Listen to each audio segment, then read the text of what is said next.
Hi hello friends, आपण बघत होतो की फोकसवरती बघत होतो. तर पहिल्या भागामध्ये आपण बघितलं की कसं प्रभूला पाण्यावरून चालताना पत्रजने पण बोलला, प्रभू मी पण नाही का. आपण पण असंच करतो ना. आपले मुलं जेव्हा लहान असतात तेव्हा आईवडील जे काय करतात ते करण्याचा प्रयत्न करत असतात.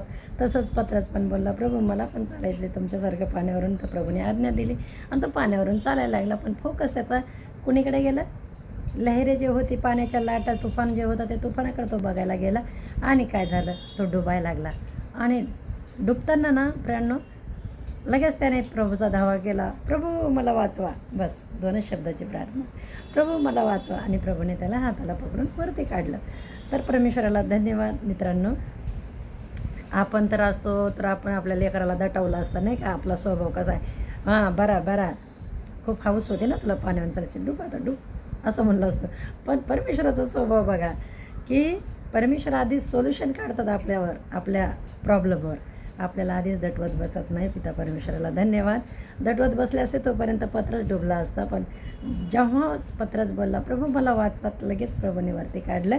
ही आहे परमेश्वराची क्वालिटी आणि हे आहे प्रभूचं प्रेम.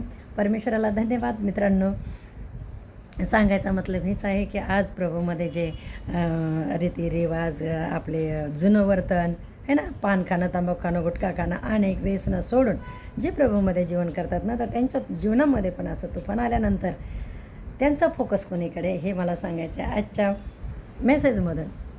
तर मित्रांनो, माझ्या बहिणींनो, परमेश्वराकडे फोकस असू द्या. प्रभू सर्वशक्तिमान प्रभू आहे. तुम्ही कुठेही असाल, कुठेही डुबत असाल, कितीही कठीण प्रसंगामध्ये असाल तरीही तिथून बाहेर काढायचं सामर्थ्य आपल्या प्रभूमध्ये आहे. त्यामुळे घाबरू नका आणि दुनियाच्या तकलिफीकडे फोकस नका लावू.